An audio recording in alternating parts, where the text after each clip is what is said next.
On today's episode of Teaching in Higher Ed, number 286, I welcome Jessamyn Neuhas to speak about her new book, Geeky Pedagogy. Produced by Innovate Learning, maximizing human potential. Hello, and welcome to this episode of Teaching in Higher Ed. I'm Bonnie Stachowiak, and this is the space where we explore the art and science of facilitating learning. We also share ways to improve our productivity approaches so we can have more peace in our lives and be even more present for our students.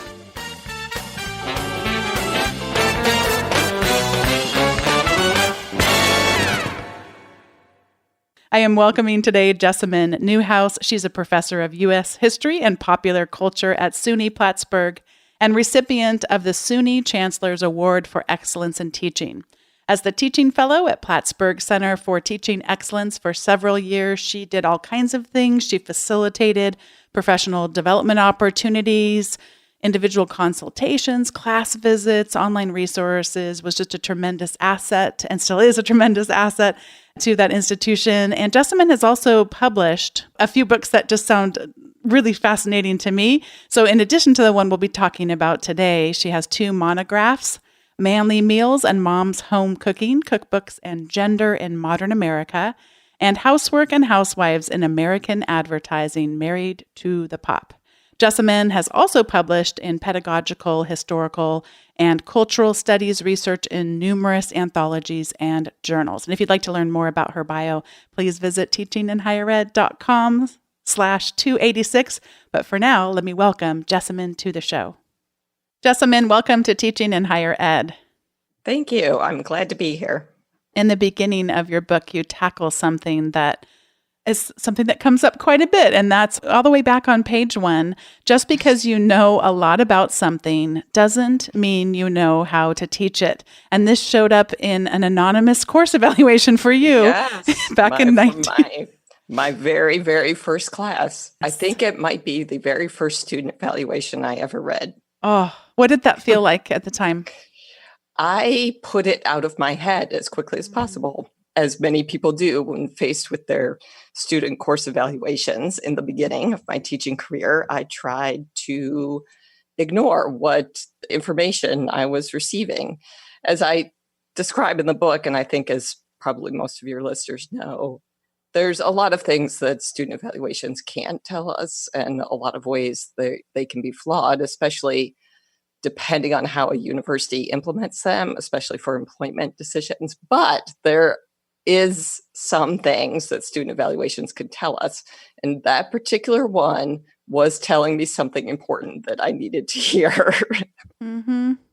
We really have, many of us, these misperceptions about what teaching is going to be like. And then you get there and it's kind of not at all like you thought, or only parts of it are like we thought. And you have a wonderful quote from David Sedaris I'd love to have you read, because I think it just speaks to so many of us what we thought it would be like when we first get up there in front of that group of students and they're just going to be bursting, right? Would you share the Sedaris quote, and all of us will nod our heads with you in concert? Yes. So David Sedaris on what he imagined teaching was going to be like, and then what it actually was like when he was in the classroom. I guess I've been thinking that without provocation, my students would talk, offering their thoughts and opinions on the issues of the day. I'd imagined myself sitting on the edge of the desk, overlooking a forest of raised hands. The students would simultaneously shout to be heard, and I'd pound on something in order to silence them. "Whoa, people," I'd yell, "calm down. You'll all get your turn, one at a time, one at a time." The error of my thinking yawned before me. A terrible silence overtook the room, and seeing no other option, I instructed my students to pull out their notebooks and write a brief essay related to the theme of profound disappointment. He is just priceless. So he captures it so well. Yeah. I'm thinking to Stephen Brookfield has said this many times on the podcast and also shared about it so much in his writings. He cautions us against holding up as idols. I'm not sure if he uses the word idols, but that's what I'm thinking of in this case, or maybe heroes is a better word. people who win teaching awards, and you happen to have won a teaching award, but I have a sense that you wouldn't classify yourself as a stereotypical teaching award winner. Yeah. There's this Yeah. myth that you talk about with teachers being born that way, the charisma, instead of being made. And you strike me as someone who's been made and continues to be made into an excellent teacher. Yeah, that myth of the super teacher, that's the term I use in the book, the super teacher, is so persistent. It's so prevalent, especially in popular culture. I mean, if you think, Bonnie, think of the last time you saw a college professor on a TV show or on a movie, and I bet you anything, it was a guy standing in front of a room of utterly rapt students. He's lecturing without notes. He doesn't need any notes. And the students are hanging on his every word, and they're magically learning with no effort, with no struggle whatsoever. And that image that, like, Robin Williams and Dead Poets Society, that image really interferes with students and professors with our teaching and our learning, because that's just not realistic. That's not how it is for most of us. We have to learn how to be effective teachers, and we keep learning how to be effective teachers throughout our whole career. And I do deliberately avoid words like excellent teacher, master teacher, even good teacher. I know why people use those terms, but I think it can undermine our self-efficacy, our belief that we can do this. That's why I emphasize effective teaching. This transitions us nicely into your emphasis on awareness. And you don't let us take the easy road here. We really have to both know our students and know ourselves. And would you talk a bit about that importance of the awareness?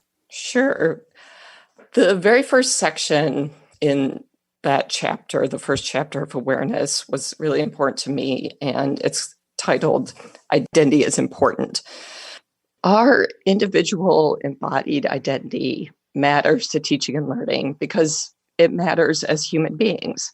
Who we are, speaking voice, our ethnicity, our race, our gender expression, all these things go into how students perceive us, and vice versa. We bring in all our unconscious biases into the classroom because we're human beings and we're interacting with other human beings.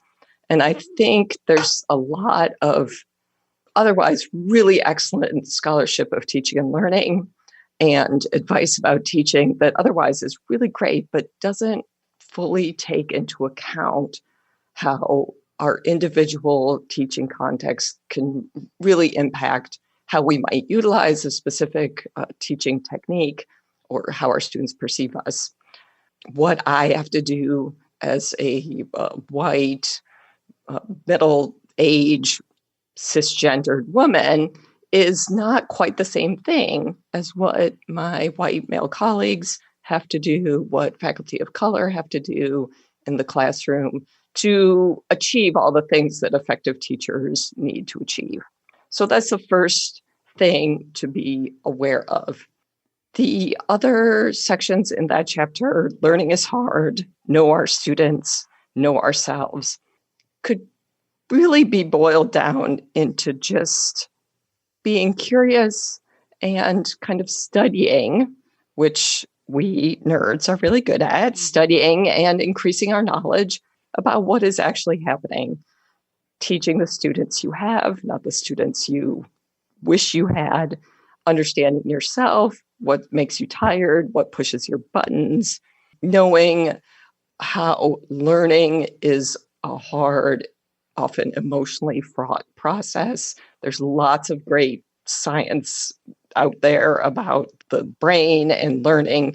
It's good to know and to try to keep up with, but it boils down to learning's really hard to do. Learning how to do something new is hard.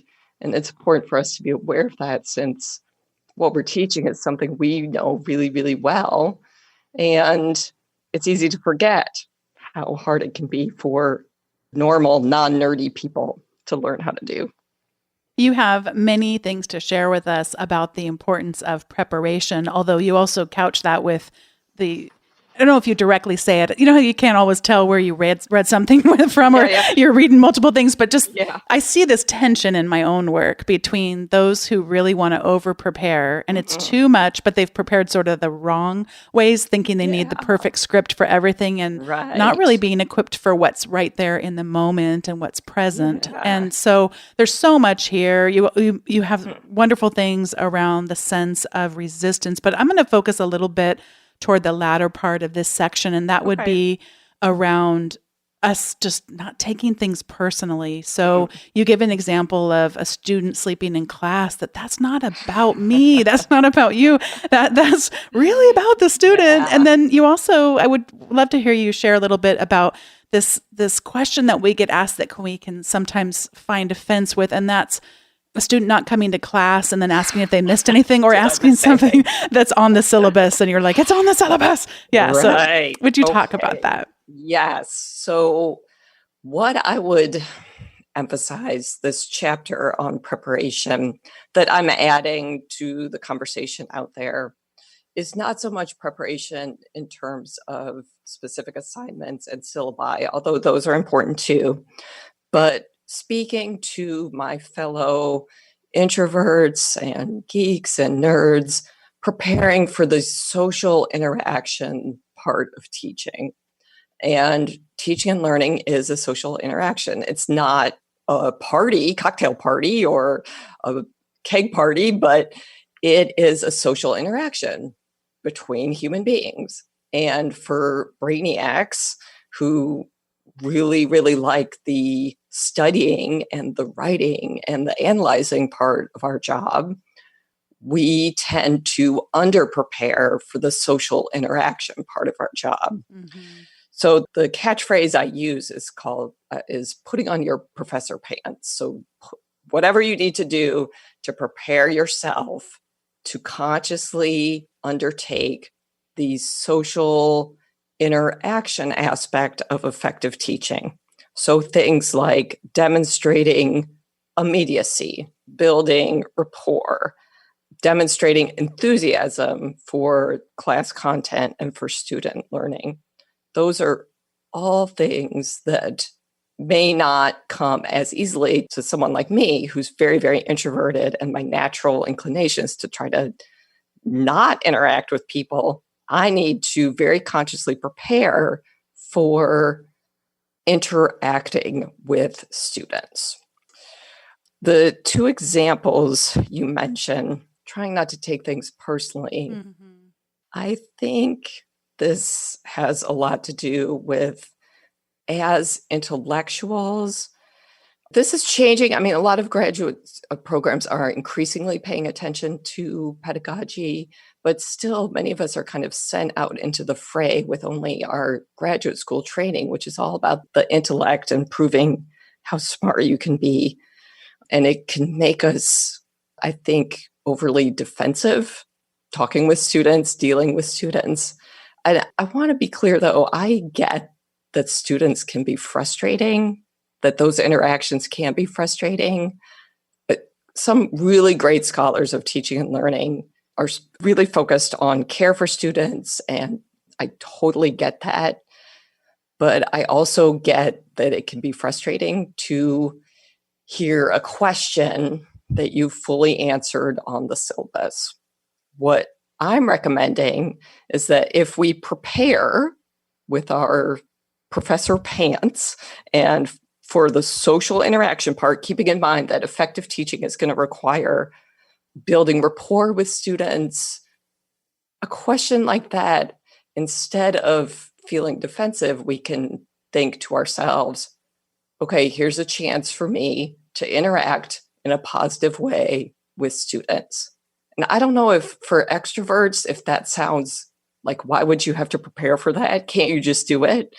But for me, as an introvert, as someone who doesn't always pick up social cues, preparing more intentionally for interactions like a student falling asleep in class or asking, did they miss anything? Preparing for it helps me respond in a more productive way. It's interesting to me because we often think of it as, I'll use the syllabus as an example, the syllabus question of, don't they know how much time I put into that? Don't they know how important it is? And it's like, if we can flip that and think of it from the other person's perspective, don't they know how much I'm struggling? Don't they know I don't even think I belong here? Don't they know I just failed this class last semester and I'm taking it with you because you didn't already know me, so I don't have to be embarrassed that I failed the last time. I mean, there's so much that we don't know, and there's so much that they don't know, but could we flip it a little bit and just assume good intent on the other person's part, or at least don't assume any intent, like just take it for what it is and use it as an opportunity to be kind and then to redirect them to supportive resources that will help them thrive in the class and hopefully even beyond, because we might be teaching them that professors are people who care about them, who are helpful, and who, have spent a lot of time putting together things like syllabi and things like that. Absolutely. And this actually gets us to our next part, which is the importance of reflection. And the only reason I've gotten a little bit better at the thing of handling the sleeping, or actually the sleeping doesn't happen often to me, but the syllabus question, occasionally it'll happen, but it's this reflection and how important this process is. And you quote Stephen Brookfield here, and he points out that skilled teachers who facilitate learning can expect some hostility, at least in some of their students. And so one of the aspects of reflection that you talk about is the importance of gratitude. Would you share about what you recommend in terms of gratitude? Well, sure. And I want to caution here. I know some of my academic colleagues will think this sounds like new agey, unintellectual exercises, but reflection is an intellectual exercise, and the addition of a gratitude practice is no way to suggest that you put on rose-colored glasses or that it's just a matter of positive thinking. I mean, inequality and disparate teaching realities, that's Roxanne Harlow's term for the fact that depending on your individual teaching context, what you have to do to be an effective teacher might be more challenging, more difficult. You'll meet more student resistance, especially around issues of embodied identity. So that's all just a preface to make sure listeners know that I'm not suggesting just put on your happy face and everything's going to be fine. A gratitude practice just means paying attention and acknowledging when things go right, when things go well. And a lot of times, because of how teaching and learning works, that includes no strings attached gifts that we get from students, sometimes from colleagues. I know there's a lot of dysfunction in academia, but it can happen from colleagues, from staff. I'll give you a good example, something that just happened to me. A colleague of mine here on my campus who is in a pretty draining and exhausting and unfulfilling teaching context. I think she tweeted a student took her out for breakfast, met her during homecoming weekend and wanted to buy her, coffee and eggs and toast because she really appreciated what she had learned in that person's class. And I said to her, you should make a note of that in your gratitude journal, which I know sounds flaky, but it's just a record of things that have gone right. It's so easy to get sucked into the negative. So just this week, I have, out of almost 100 students, I have one student who's managing to, I would know that I am allowing to basically suck all the joy out of teaching. One student. Mm-hmm. It's that negativity bias where your brain is kind of attuned to the things that make you upset, that are most frustrating. A gratitude practice helps balance the scale. When I start to let myself get distracted by that one negative, and to be clear, I mean, it's a negative and hostile and uncivil encounter with a student, I have to more deliberately pay attention to the many, many, many students who are interacting with me in a very positive way, who are learning, who are showing me that they're learning, who I've been helping them be successful. I mean, it's really just paying attention to the whole picture, seeing everything that's going on. And it will always include something you can express some gratitude about and feel grateful for. The poet Ross Gay, I read a book of his essays recently called The Book of Delights. And what you described is so similar to what he did there, because he does not, he's an African-American man. He doesn't walk around like, life is great, everything's perfect. I mean, he is definitely seeing the lens through a person of color who's experienced racism and all manner of things. But it's a discipline, though, to not let it all suck all of the joy out of our lives.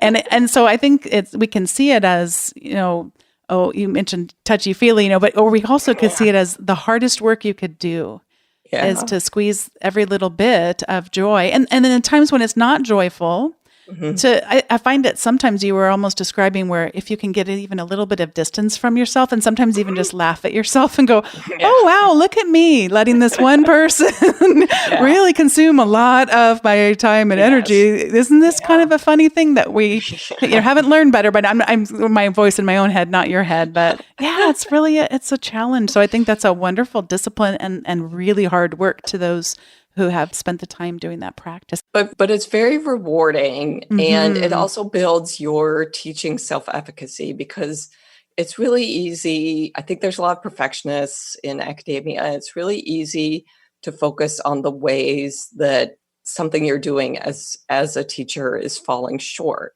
And we all need to pay close attention to the things that we're doing right, that are going well, that we should remember to do next semester.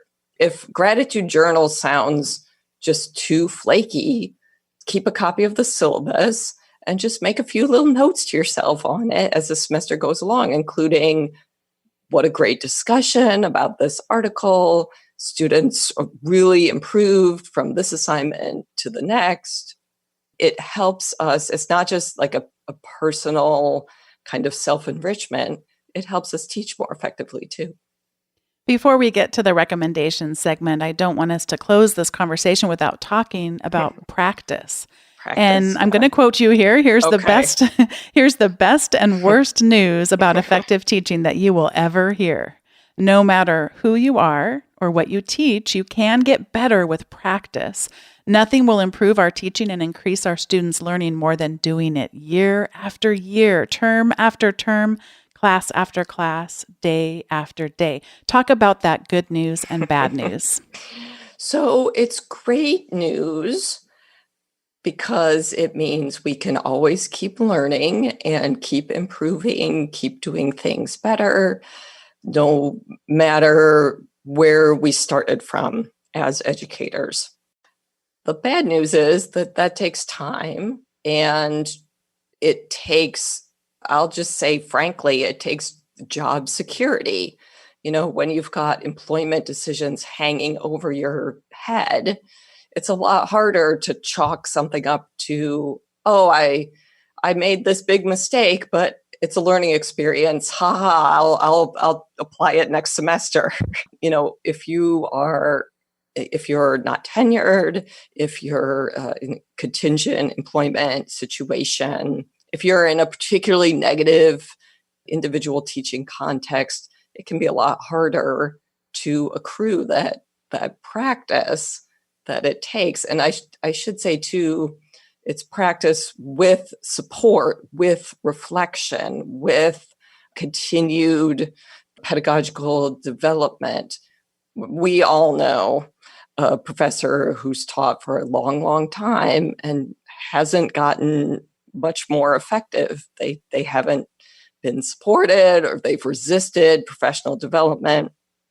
So good news and bad news. Mm-hmm. Absolutely. And as you said earlier, teaching is hard, and we don't want to practice the same year over and over again. We want every year to be getting a little closer. But then also, I'm very cognizant of your sensitivity around calling teaching excellence, and you really stress more effectiveness. And I think that's a good pursuit for us all, and can help us keep us away from trying to win those charismatic awards and trying to be the life of the party, and instead using our strengths. Where's my, I want a teaching award for opening my door when office hours start and not hiding in the bathroom when a student is coming and chit-chatting pleasantly with students before and after class. That is not easy. Yeah. Where's my award for that? Yeah. Before we get to the recommendation segment of today's episode, I just want to thank today's sponsor, and that is Text Expander. Text Expander is an easy-to-use tool that allows you to type in what they call snippets, and that's just a few keystrokes. You set up whatever it is you want, like little abbreviations almost, and those little snippets expand to either difficult text for you to remember, for example, I never remember my work phone number, or long paragraphs of things, like if you were writing a letter of recommendation for your students and wanted to have it pop up and say, what's the date, what's the name, who is it addressed to, et cetera, et cetera. And so it's a wonderful way to really live up to the spirit of the productivity aspect to teaching in higher ed. So we can save a little bit of time on some of the work that doesn't require those deeper connections or deeper thinking in order to free up time to be more present for our students and other people that are special to us in our lives. So Text Expander is one of the first tools I ever install on a new computer. I consider it an essential part of my work. It's available on Mac, it's available on Windows and on iOS devices, and all of your little Text Expander snippets, those little abbreviations, they sync across all of those devices. It's an essential tool for me. I hope you'll give it a try. There's a link in the show notes that'll take you over to find out more about Text Expander and let them know you heard about them from Teaching in Higher Ed. There's also a special where you can get a discount on your first year. Thanks to Text Expander for sponsoring today's episode. All right, this is the time in the show when we each get to give recommendations. And my first one comes, I found out about it actually from Lee Scallarup-Bessette. She had posted about Gary Larson bringing back The Far Side. Oh, yeah. And this is probably very much of an age thing because The Far Side has been away for a while. So for those of you who may not fit in the demographic that will know what The Far Side is or /was. So for those who may not be familiar with The Far Side, it's a single panel comic, and I'm reading from Wikipedia here, created by Gary Larson, which ran from January 1st, 1980 to January 1st, 1995. And its surrealistic humor is often based on uncomfortable social situations, improbable events, and an anthropomorphic view of the world, logical fallacies, impending bizarre disasters, often twisted references to proverbs or the search for the meaning of life. And so Lee posted, and it's coming back, and they haven't shared much yet.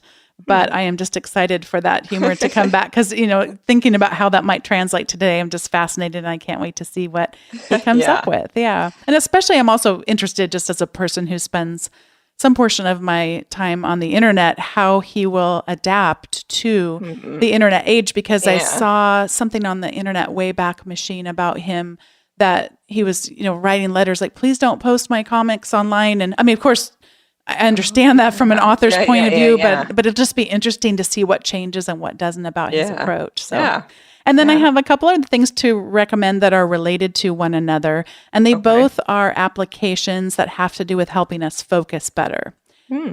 And it's interesting because sometimes I focus too well. So I look down at my Apple Watch and I've been sitting for 4 hours and not moving. That's not good. I actually have a big capacity. But what will sometimes happen is I'll get a little bit in a pattern of leaving my email open. And so I'm working on something that should be focused work, but that's just one window away. I don't leave the notifications on, but it's one click away. I'll just go check and see what's happening. And, they've done all different kinds of studies on the amount of time that wastes then for us to redirect our focus back to something like, writing a book or writing a column in my case. It's just not good. And so I started experimenting with these applications. I'm going to recommend two because one is for Mac and one is for PC. So one's called Focus, the other is called Freedom. They essentially do the same thing. They'll block specific applications. So in my case, I don't want to see email. And I can say for how long. Is this a 1 hour focus? And by the way, I'd suggest if it's 1 hour, then get up and do a 10-minute walk after that and really get the oxygen going and get your blood pumping again. And then come back and you're going to get through your email a lot faster and you'll be able to be a lot bit more focused on it then. So focus application that will block applications and then also will block specific websites. And so it's not going to let me go over to Twitter just to randomly go see what's happening. That can be my reward once I'm finished with the column that I'm writing or the grading that I'm doing. Yeah. So those are my recommendations. And Jessamyn, I'll pass it over to you now. Okay. So I have 2 TV shows and 2 books. Wonderful. I'll start with the teaching books. So I'm going to recommend Laura Harrison's Teaching Struggling Students. I think she speaks especially well to the same readers who would appreciate some of my work. A lot of what she said really resonated with me as someone who was highly successful in school, but how that didn't really help me build a lot of empathy or understanding for what it's like to truly struggle. And she reflects on her experiences in an ESL class where she did not do very well at the beginning and the emotions around that and the intellectual processes. And she gives a lot of practical advice then for how we can translate that into helping our struggling students. So I'd recommend that highly, anybody teaching. I'm also going to recommend a book specifically for the faculty developers out there, the educational consultants. Some of them might be familiar with it, but it's a book by Rob Fitzpatrick and Devin Hunt called How to Design and Teach Workshops That Work Every Time. It has a lot of very, very practical advice that's actually, you can tell they started their careers in higher education because a lot of their recommendations are based on very sound pedagogical best practices. So I'd highly recommend that to anybody who's putting together any kind of workshop. The 2 TV shows, one of them, unfortunately, there's only 1 season. It was canceled on Netflix. It's called Tuca and Birdie. It's an animated show by the creators of BoJack Horseman. And it's very weird and it's very cool. It's and feminist in the best possible ways. Tuca and Birdie, highly recommend. And finally, I have to give a shout out to Star Trek and Star Trek Discovery. So worth the CBS app. So worth that purchase. And especially I want to encourage people who maybe aren't huge Star Trek fans and want to ease in. You could start with the 2nd season, actually. I loved both seasons, but the 2nd season really hit its stride. And it has a wonderfully diverse cast. And it's Star Trek, so you know it's good. That is wonderful. I'm assuming 2017. I'm finding the right one on Internet Movie. Star Trek Discovery. The 2nd season should be 2018. I think they've got them both up here. I'm looking on the Internet Star Trek Movie. Discovery. Yeah. So that's probably the 1st season. Both are fantastic. And the lead actress is amazing. But the 2nd season especially. Well, Jessamyn, it has been so wonderful getting to read your book and then now getting to talk to you in person and see different slices of it and hear your voice. And I'm just so glad for your time and to be connected with you. And I feel like we're working in solidarity in 2 different parts of the country, but still working together to really affect our students. Thank you for having me. What an invigorating conversation with Jessamyn Neuhas. Thank you so much for joining me on today's episode and for giving me even more of a look inside of Geeky Pedagogy after having read it myself. What a pleasure to have a conversation with you. And thanks to all of you for listening to today's episode. If you'd like to check out the show notes, please go over to teachinginhighered.com/286. And if you've been listening for a while and enjoying the podcast, I hope that you will recommend it to others. You send a link to one of your favorite episodes over to some colleagues, or even consider rating or reviewing it on whatever service it is you use to listen to the show. Thanks so much for listening, and we'll see you next time on Teaching in Higher Ed.